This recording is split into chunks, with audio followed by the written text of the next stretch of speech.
Di tengah kehancuran di Gaza, sebuah pernyataan datang dari Gedung Putih.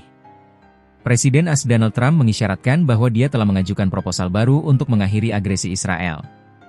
Lebih dari itu, ia memberikan sebuah ultimatum. Melalui media sosial, ia memperingatkan Hamas untuk menerima persyaratan gencatan senjata, dengan ancaman serius jika menolak.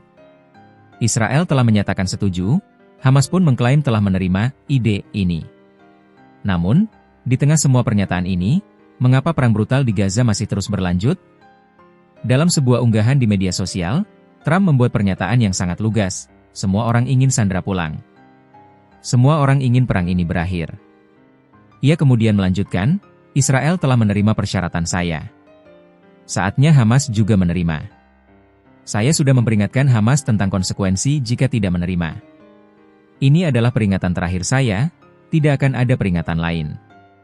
Ini bukan pertama kalinya Trump mengeluarkan peringatan seperti ini. Namun, pernyataan ini datang pada momen krusial, di mana serangan Israel terus mengintensifkan.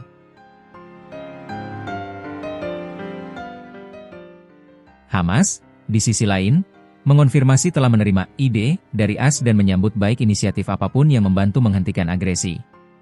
Mereka menyatakan kesiapan untuk segera bernegosiasi guna membahas pembebasan semua tahanan dengan syarat ada deklarasi jelas untuk mengakhiri perang, penarikan pasukan Israel, dan pembentukan komite untuk mengelola Gaza.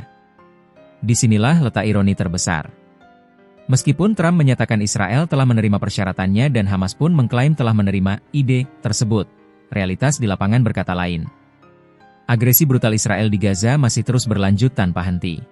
Serangan intensif terus terjadi, meratakan sebagian besar wilayah Gaza dan menewaskan lebih dari 64.000 warga Palestina sejak perang dimulai hampir 2 tahun lalu. Kelompok HAM dan bahkan PBB telah berulang kali menggambarkan kondisi di Gaza sebagai genosida, sebuah tuduhan yang dibantah keras oleh Israel.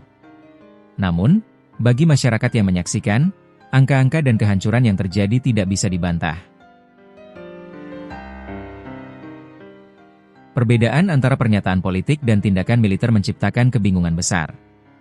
Mengapa Israel, yang disebut telah setuju, terus melancarkan serangan? Mengapa Hamas, yang mengatakan siap bernegosiasi, tidak bisa menghentikan pertempuran? Jawabannya mungkin terletak pada perbedaan definisi dan tujuan dari masing-masing pihak. Bagi Hamas, gencatan senjata harus mencakup penarikan penuh pasukan Israel dan pengakhiran perang secara permanen. Sementara itu, Israel mungkin memiliki interpretasi yang berbeda, yang memungkinkan mereka untuk melanjutkan operasi militer dengan alasan keamanan. Pada akhirnya, pernyataan-pernyataan ini mungkin hanyalah bagian dari sebuah permainan diplomasi dan retorika yang kompleks, yang tidak mengubah realitas yang mengerikan di lapangan. Ultimatum Trump adalah pengingat bahwa upaya diplomatik untuk mengakhiri perang ini terus berlanjut, tetapi juga menunjukkan seberapa jauh negosiasi ini dari kenyataan. Dengan begitu banyak nyawa yang dipertaruhkan, apakah kita akan melihat akhir dari perang ini, atau hanya sebuah babak baru dalam perang retorika?